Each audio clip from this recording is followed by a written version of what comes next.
신학자 오스카 쿨만은 그의 책 그리스도와 시간에서 성도의 이 삶의 현재 위치를 제2차 세계대전에 비유해서 설명을 합니다. 1944년도에 노르망디 상륙작전을 연합군에서 하면서 독일에게 결정적인 타격을 하지 않습니까? 그 노르망디 상륙작전으로 2차 세계대전의 판도가 바뀌어지게 되어지죠. 그래서 연합군은 그 결정적인 그날, 그 승리의 순간을 D-Day, Decision Day, 결정의 날이다 이렇게 불렀습니다. 그런데 그 상륙작전 이후에 전장이 끝난 게 아니었죠. 사실 연합군은 마지막 독일군의 거센 그런 저항을 받게 되어집니다. 계속적인 진군으로 결국 연합군이 독일의 수도인 베를린을 점령하게 되어지면서 전쟁이 끝나게 되어지죠. 그래서 독일이 항복했던 그날을 가리켜 연합군은 V-Day, Victory Day, 승리의 날이다 이렇게 불렀습니다. 이 오스카 쿨만은 이 V-Day와 D-Day, D-Day와 V-Day를 통해서 그리스도인의 삶을 설명을 하는 것입니다. 예수님이 처음 이 땅에 오셔서 우리의 죄를 담당하시고 십자가에 죽으시고 부활하셔서 우리의 구원을 완성하신 그날을 가리켜 결정적인 사단을 향한 승리다. 그래서 D-Day다 이렇게 오스카 쿨만은 표현합니다. 그날 D-Day 승리를 거뒀지만 그러나 싸움이 아직 끝나진 않았죠. 창세기 3장 15절에 보면 여자의 후손이 뱀의 머리를 상하게 한다. 성경의 예언처럼 예수님이 분명히 사단의 머리를 밟은 것은 확실합니다. 결정적인 타격을 입혔어요. 그날이 D-Day인 것은 확실한데 그 뱀이 아직도 꼬리를 흔들고 있단 말이죠. 이 사단이 최후의 저항을 격렬하게 하면서 우리를 괴롭히고 공격해 온단 말이죠. 여러분, 언제 이 싸움이 끝나게 되는 겁니까? 바로 예수님이 재림하시는 날. 예수님이 재림하시는 날 사단은 완벽하게 패배하고 우리는 완벽한 승리를 거두게 되어지죠. 그래서 예수님이 재림하신 그날을 우리는 V-Day, Victory Day, 승리의 날이다 이렇게 이야기를 하는 것입니다. 그래서 오스카 쿨만은 우리 그리스도인의 삶이 이미 승리한 D-Day와 그리고 아직 오지 않은 V-Day 사이에, 그래서 이미와 아직의 사이의 긴장 속에 살아가는 삶이다 그렇게 표현을 하는 것입니다. 그렇습니다, 여러분.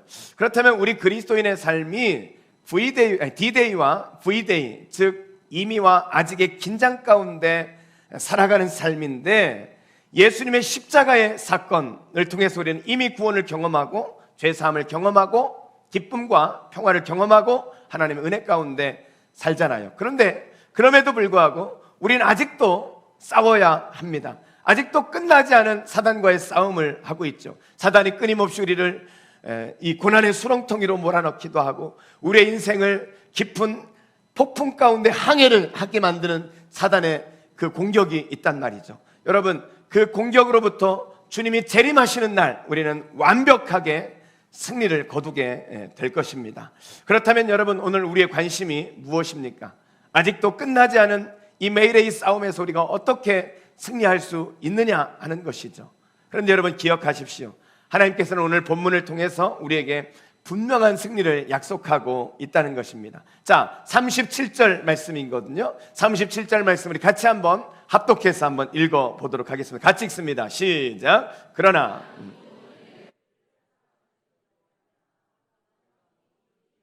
우리가 어떻게 이겨요? 넉넉히 이긴다는 게 넉넉히. 그냥 이기는 게 아니에요. 하나님께서 우리에게 넉넉한 승리를 주신다. 하나님이 넉넉한 승리를 주신다는 것을 믿으시기 바랍니다. 여러분, 오늘 본문을 통해서 하나님 우리의 승리를 약속하시죠. 지난 금요일 날 우리가 로마서 개관을 같이 한번 살펴봤는데 다시 좀 더 우리가 그날을 생각하고 살펴보면 로마서 1장부터 3장 20절까지 그때까지는 우리가 모두가 죄인이라는 것, 그래서 구원의 필요성을 이렇게 언급하고 있죠. 그리고 3장 21절부터 4장까지는 우리가 어떻게 구원을 받는가, 그래서 이신칭의 구원에 대해서 설명을 합니다. 그리고 나서 5장부터 8장까지는 구원받은 우리가 주님 앞에 서는 그날, 재림하는 그날, 주님 천국 가는 그날까지 하나님께서 우리를 안전하게 보장하시고 승리케 하시는 구원의 확신의 부분을 다루고 있다, 이렇게 말씀을 드렸죠. 특별히 이 8장의 말씀은 로마서가 반지라면 반지의 보석과 같은 곳이다. 이곳에서 하나님은 이 땅을 이미와 아직의 사이를 살아가는 우리 그리스도인의 하나님의 자녀들의 삶 가운데 하나님이 보장하신 승리, 그 승리의 절정을 우리에게 소개하는 것이 바로 로마서 8장입니다. 그 가운데 오늘 우리가 읽었던 이 본문은 승리의 보장이신 주님의 마지막 최고의 결정적 약속을 우리에게 다루고 있습니다.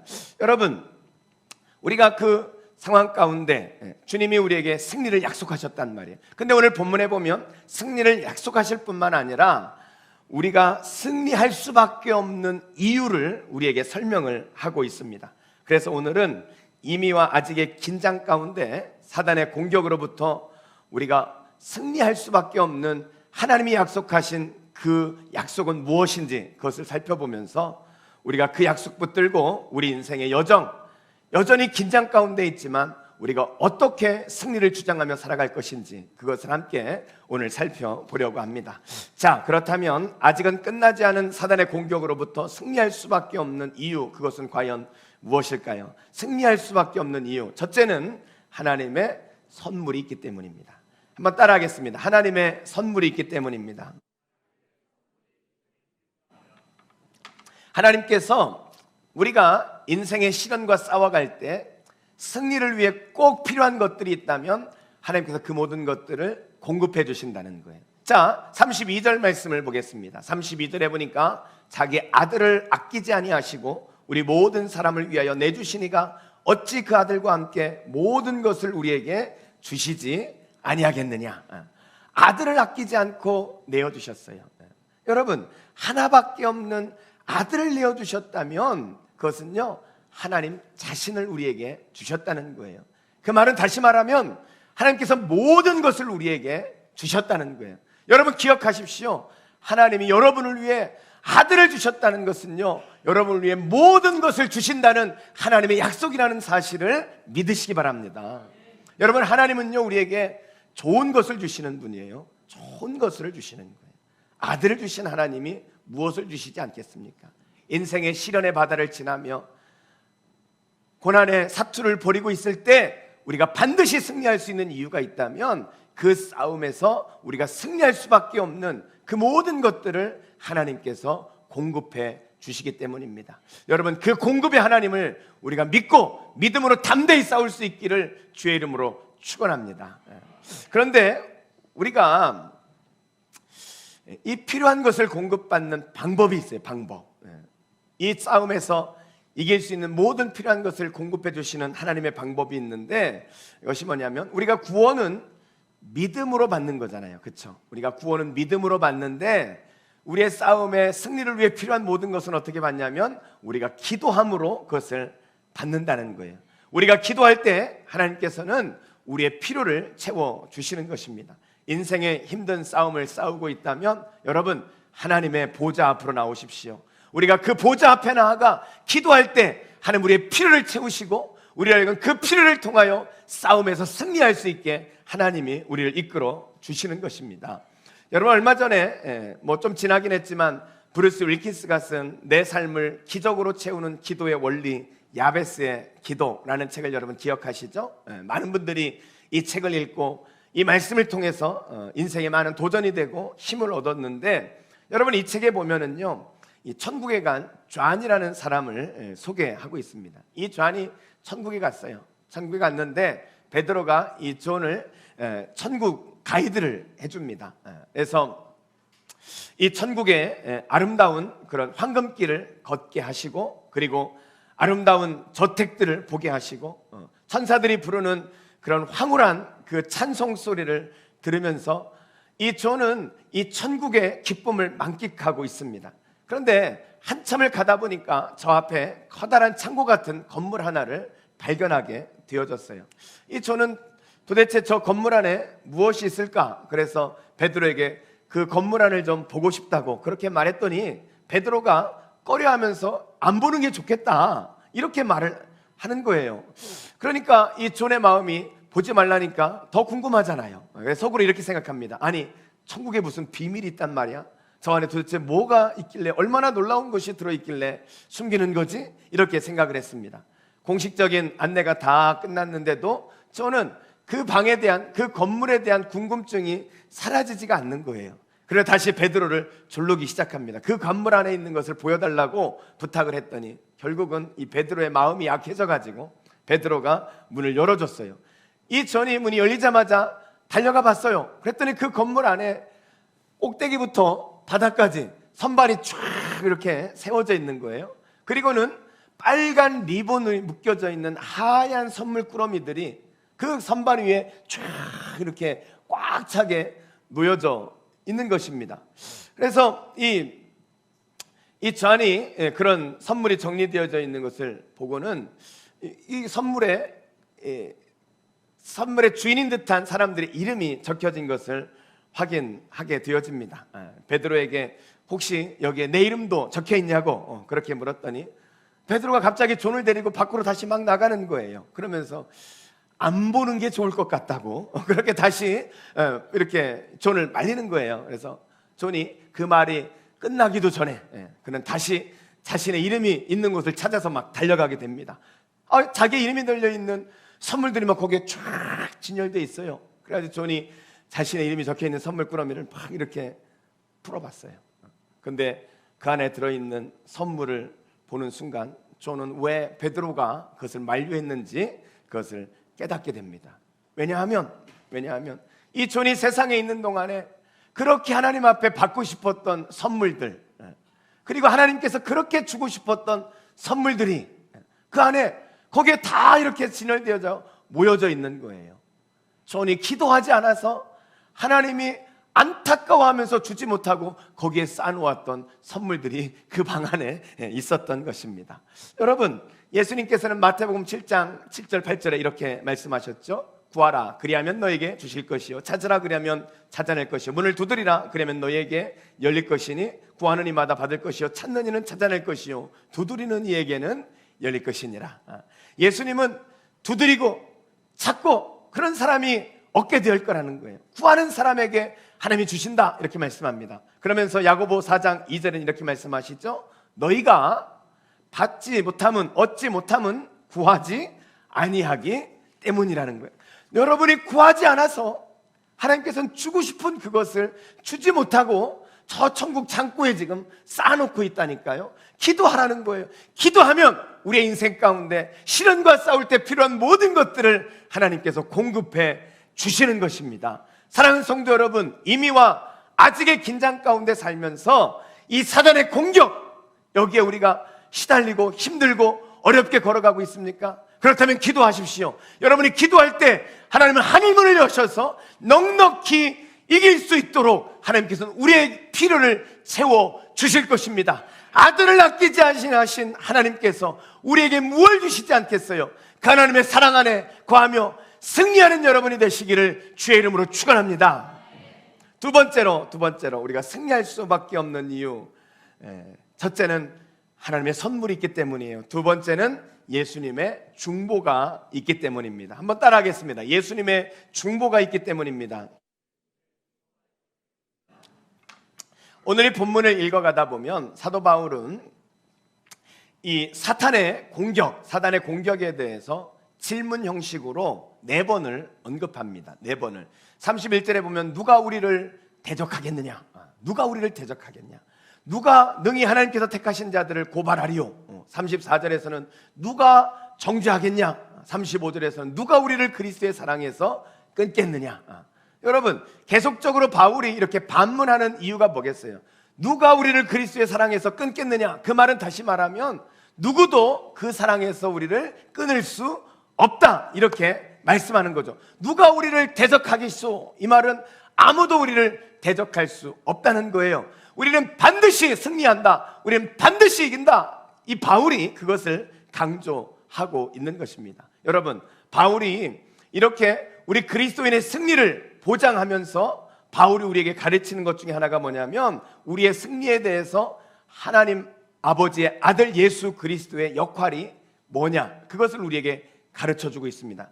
여러분, 로마서 8장 26절, 로마서 8장 26절 말씀해 보면 이렇게 말씀하고 있죠. 이와 같이 성령도 우리의 연약함을 도우시나니 우리는 마땅히 기도할 바를 알지 못하나 오직 성령이 말할 수 없는 탄식으로 우리를 위하여 간구하시느니라. 우리의 연약함을 성령이 도우신다는 거예요. 성령이 누구예요? 예수님의 영이시죠. 우리의 연약함을 예수님의 영이신 성령이 도우시는데 우리는 마땅히 기도할 바를 알지 못해요. 너무나 지치고 너무나 힘들어서 기도할 수조차 없을 때 오직 성령이 말할 수 없는 탄식으로 우리를 위하여 뭐 하신다고요? 간구하신다, 기도하신다는 거예요. 우리를 위해서 성령께서 기도하신다는 거예요. 뿐만 아니라 오늘 본문 34절에 보면 이렇게 또 기록하고 있죠. 34절, 누가 정죄하리요? 죽으실 뿐 아니라 다시 살아나신 이는 그리스도 예수시니 그는 하나님 우편에 계신 자요 우리를 위하여 뭐 하시는 자시라고요? 간구하시는 자시다. 간구하시는 자, 간구하시는 자. 예수님께서 하늘 보좌 우편에서 우리를 위하여 간구하고 계시다, 이렇게 말합니다. 예수님이 우리를 위하여 기도하고 계시기 때문에 우리는 이 싸움에서 분명히 승리한다, 지금 그렇게 하나님 우리에게 가르쳐 주시고 있는 것입니다. 사랑하는 성도 여러분, 예수님이 여러분을 위해 기도하고 있다는 사실을 믿으시기 바랍니다. 예수님이 기도하고 계세요. 예수님이.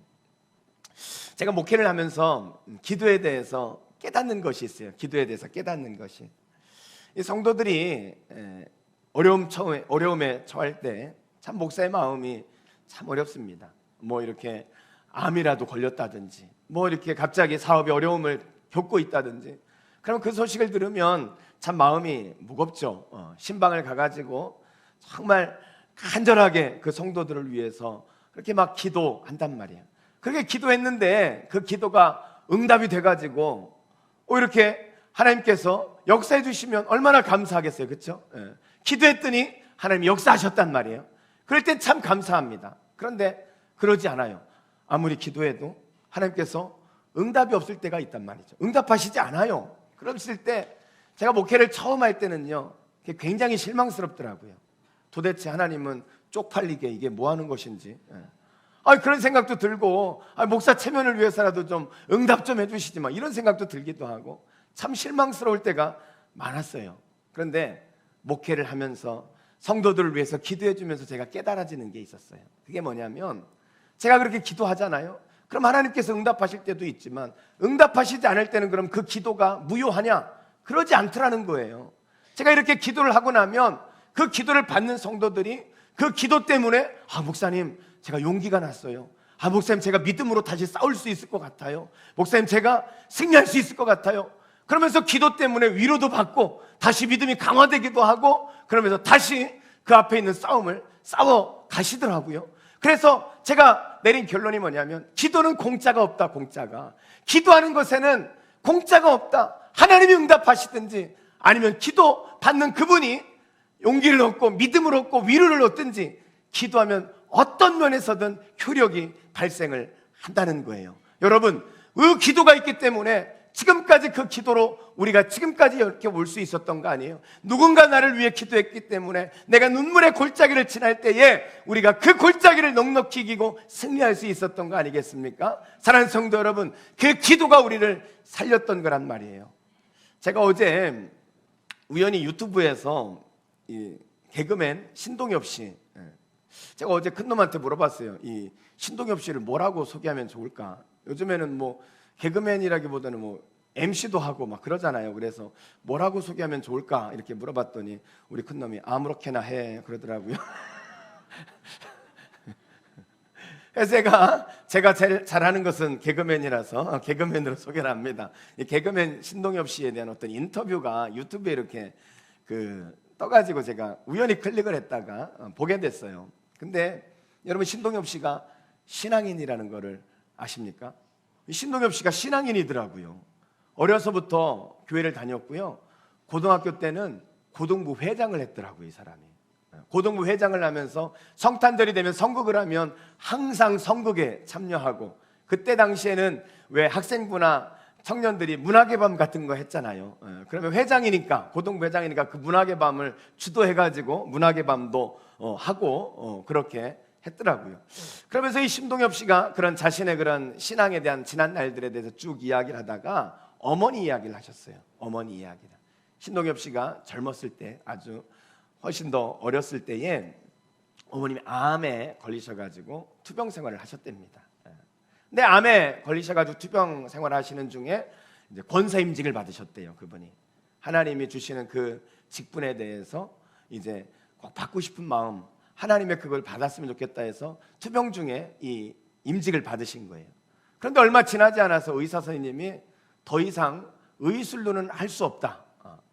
그러니까 말하자면 의술로는 이제 사형과 같은 그런 선고를 내리게 되어진 것입니다. 여러분, 그것이 얼마나 큰 그 엄청난 소리 아니겠습니까? 그런데 이 어머니께서 더 이상 할 수 없다는 의사의 소리를 듣고는 모든 치료를 딱 중단했대요. 딱 중단하고 자신이 얼마나 살지 그것은 하나님 손에 있는데 내가 얼마 남지 않은 삶을 하나님 앞에 온전히 헌신하고 봉사하면서 살았으면 좋겠다. 그래서 모든 치료를 다 중단하고 주를 위해서 봉사하면서 마지막까지 그렇게 사시다가 천국에 그렇게 가셨다는 거예요. 그러면서 자신의 어머니의 그런 믿음에 대해서 이렇게 쭉 신동엽 씨가 이렇게 이야기를 하시더라고요. 그러면서 그가 이렇게 이야기를 합니다. 그는 지금까지도 그 어머니와 어렸을 때부터 교회를 다녔기 때문에 매 주일마다 이제 외국에 가는 일이 아니면 어려서부터 다녔던 그 교회에 아버님을 모시고 그리고 아내와 딸을 데리고 항상 주일날 교회를 간대요. 그 교회가 한 200~300명 정도 이렇게 되는 뭐 이렇게 조그만 교회인데 매주 거기 가가지고 예배를 그렇게 드린다는 거예요. 그러면서 자신이 지금처럼 이만한 믿음을 유지할 수 있고 그리고 이만큼 인기를 누릴 수 있고 자신의 삶이 그래도 이만큼이라도 은혜를 누리는 이유가 있다는 거예요. 그러면서 그가 자신이 그만한 은혜를 누리는 이유는 바로 어머니의 중보 기도 때문이었다. 그는 그렇게 이야기합니다. 그 어머님이 사랑하는 아들을 위해서 그렇게 기도했던 것을 신동엽 씨가 알고 있는 거예요. 그 어머니의 기도 때문에 지금 이만큼의 은혜를 자기가 누리고 있다고 신동엽 씨가 어머니를 회상하면서 그렇게 고백을 하더라고요. 사랑하는 성도 여러분, 누군가의 기도가 없이 오늘 우리가 이 자리에 있을 수 있겠습니까? 누군가가 기도했기 때문에, 어쩌면 내가 알지 못하는 어떤 사람이 나를 위해 기도했을 수도 있어요. 누군가의 그 기도 때문에 우린 그 눈물의 골짜기에서 다시 일어날 수 있었고, 그리고 그 기도 때문에 다시 승리의 개가를 부를 수 있었던 것입니다. 그래서 오늘 복음성가를 작사한 이 시인은 이렇게 말합니다. 당신이 지쳐서 기도할 수 없고 눈물이 빗물처럼 흘러내릴 때 주님은 우리 연약함을 아시고 사랑으로 인도하시네. 누군가 널 위해 기도하네. 우리 한번 같이 한번 이 찬양을 하나님 앞에 올려드렸으면 좋겠습니다.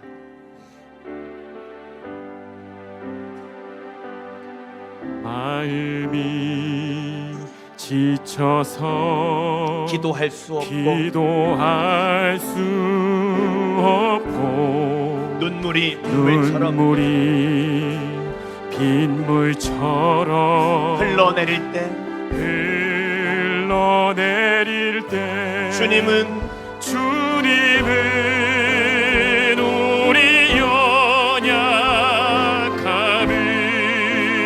아시고 사랑으로 인도하시네.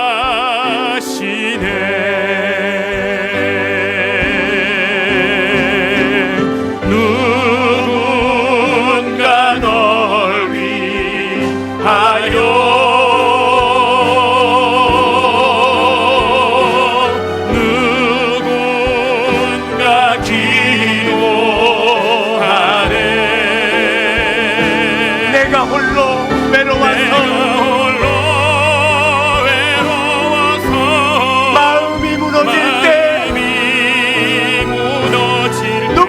여러분을 위하여 우리 오른손을 가슴에 담고 두 눈을 감고 한번 찬양합니다. 누군가 널 위하여 널 위하여 누군가 기도하네. 누군가 기도하네. 내가 홀로 외로웠어. 내가 홀로 우리의 마음이 무너질 때 밤잠을 이루지 못하는 그 밤에 무너질 때 누군가 널 위해 널 위해 기도하네.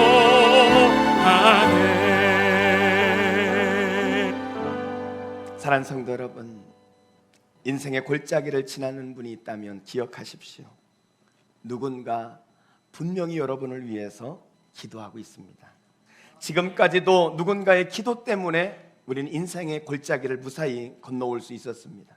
그리고 지금도 누군가의 기도 때문에 우리가 이만큼 은혜를 누리며 사는 것입니다. 아니, 세상의 모든 사람이 기도하지 않는다 할지라도 우리를 너무나 사랑하시는 예수 그리스도, 그분께서는 우리를 위하여 쉬지 않고 주무시지 않고 기도하고 계십니다. 그분이 기도하기 때문에 우리 인생의 어떠한 시련 앞에서도 넉넉히 승리하게 될 줄로 믿습니다. 마지막 세 번째로 사단의 공격으로부터 승리할 수 있는 이유, 셋째는 하나님의 사랑이 있기 때문입니다. 한번 따라하겠습니다. 하나님의 사랑이 있기 때문입니다. 오늘 말씀 35절에 보면 바울은 우리의 삶 가운데 사단이 우리를 위협하는 7가지 요소를 언급하고 있습니다. 7가지 요소. 자, 35절 보니까 누가 우리를 그리스도의 사랑에서 끊으리요. 이 말은 끊을 수 없다. 그럼 반문이라 그랬죠. 끊을 수 없다. 그 말이에요. 자, 우리를 공격하는 7가지가 뭐냐? 환난이나 곤고나, 곤고라는 것은 역경을 말하는 것입니다. 곤고나, 박해나 기근이나, 기근이라는 것은 굶주림을 말하는 거예요. 그리고 적신이나 헐벗음, 그리고 높음이나 위험이나 생명의 위험이나 죽음을 위협하는 칼이라 할지라도 그 어떤 것에서도 우리를 향한 하나님의 사랑에서 끊을 수 있다 없다? 없다는 거예요. 그리고 38절과 39절에 보면 계속해서 바울은 또 소개합니다. 내가 확신하노니 사망이나 생명이나, 무슨 말이에요? 생명을 위협하는 것들, 그런 것들을 말하죠. 천사들이나 권세자들이나 뭡니까? 우리를 영적으로 공격하는 것들에 대해서 말하는 거예요. 현재일이나 장래일이나 지금 경험하는 일이나 앞으로 우리 인생 가운데 벌어질 모든 일들에 대해서 능력이나 높음이나 기쁨이나 악한 영들, 숨겨져 있는 그 악한 영들에 대해서 다른 어떤 피조물이라도 우리를 우리 주 그리스도 예수 안에 있는 하나님의 사랑에서 끊을 수 없으리라. 여러분, 이게 하나님의 약속이에요. 끊을 수 없다는 거예요. 하나님의 사랑에서 끊어지지 않기 때문에 오늘 우리에게 일어나는 결과가 있어요. 결과가. 그게 뭐냐면 37절입니다. 37절. 우리가 좀 전에도 같이 읽었는데 37절 우리 같이 한번 또 읽어보도록 하겠습니다. 그러나, 같이 읽습니다. 시작. 그러나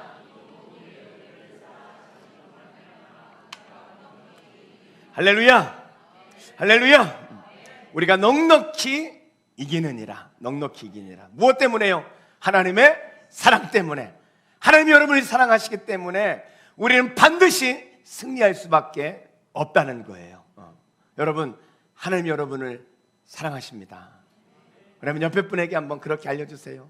하나님이 당신을 사랑하십니다. 그래서 우리가 이길 수 있는 거예요. 그래서 우리가 이길 수 있어요.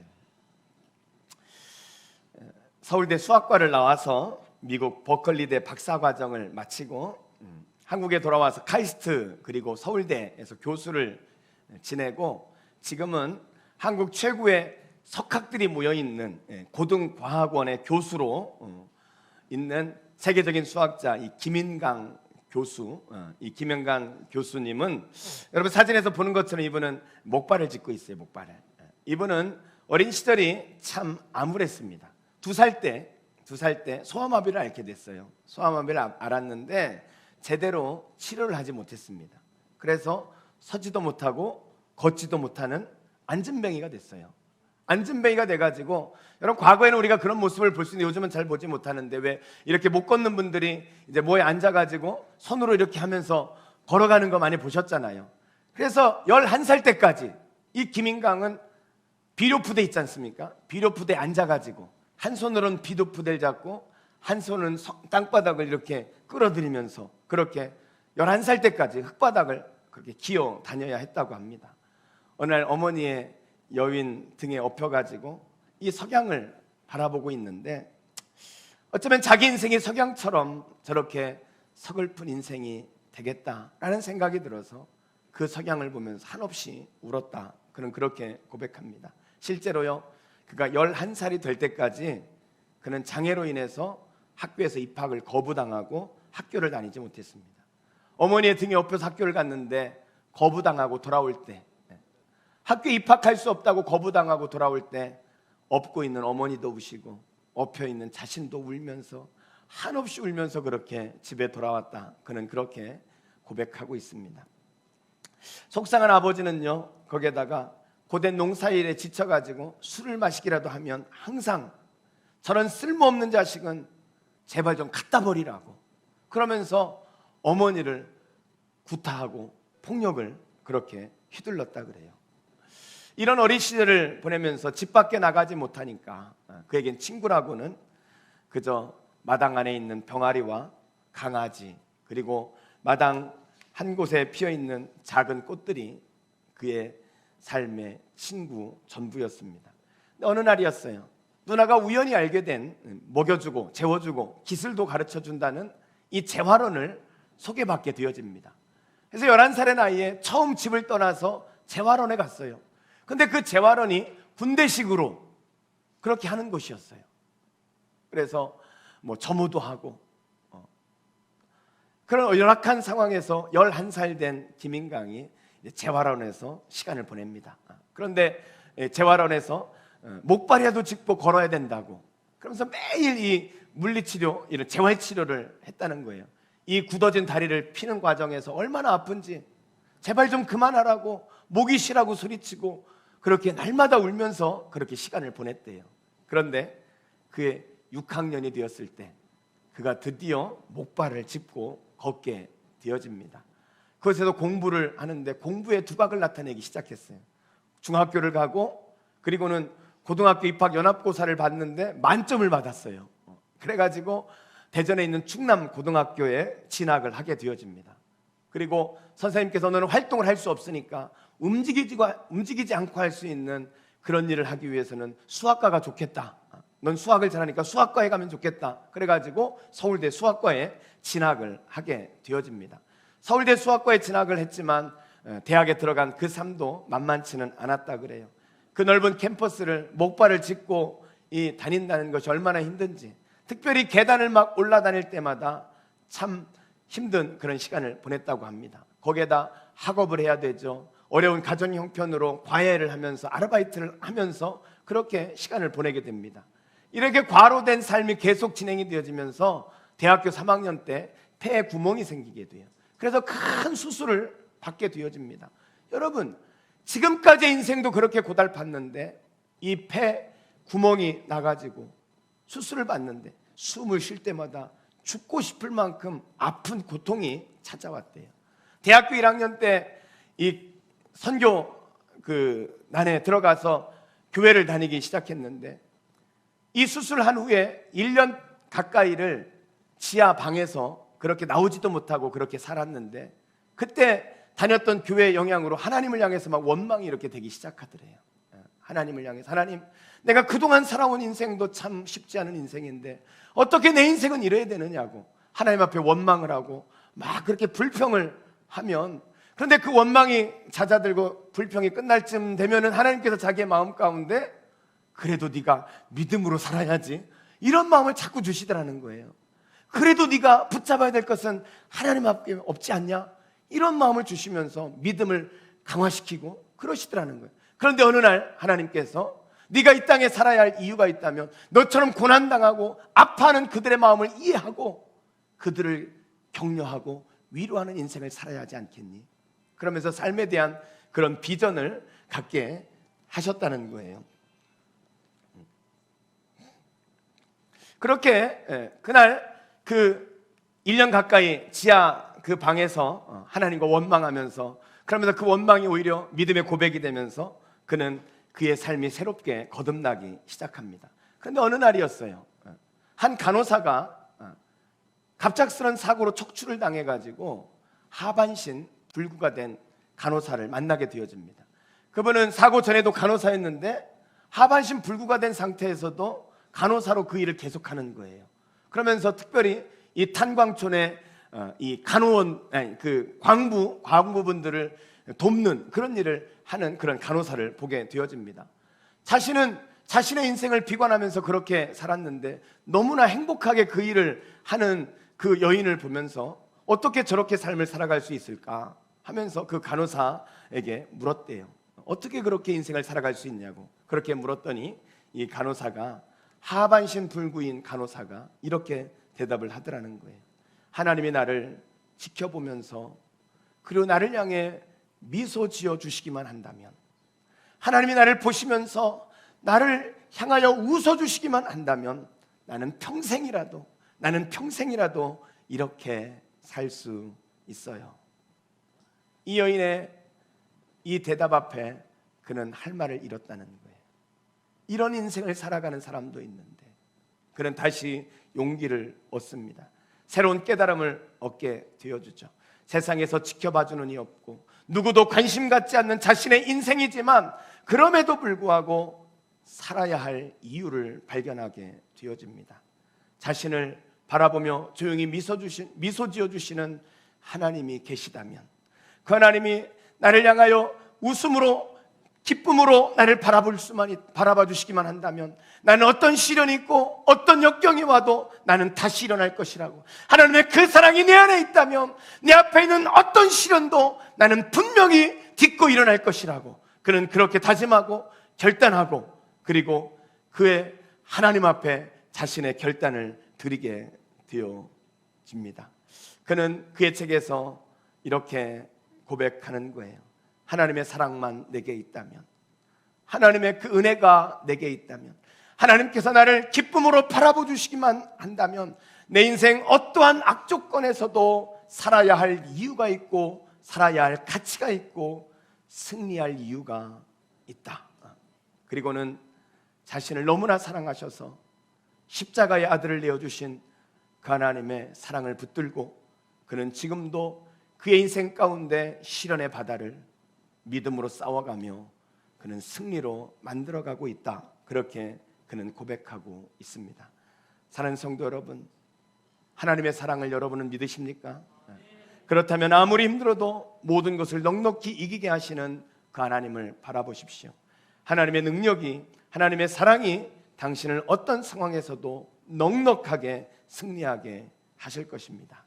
그러나 이 모든 일에 우리를 사랑하시는 이로 말미암아 우리가 넉넉히 이기느니라. 할렐루야. 기도하겠습니다. 우리 한번 이 시간 오늘 말씀을 기억하면서 이렇게 찬양을 불렀으면 좋겠습니다. 아직도 우리 인생 깊고 깊은 바다를 항해하고 있는 이들, 폭풍우 뚫고 가야 하는 그 여정 속에 있는 사랑하는 성도님들, 하나님은 여러분에게 그렇게 약속합니다. 내가 너를 결코 놓지 않을 것이다.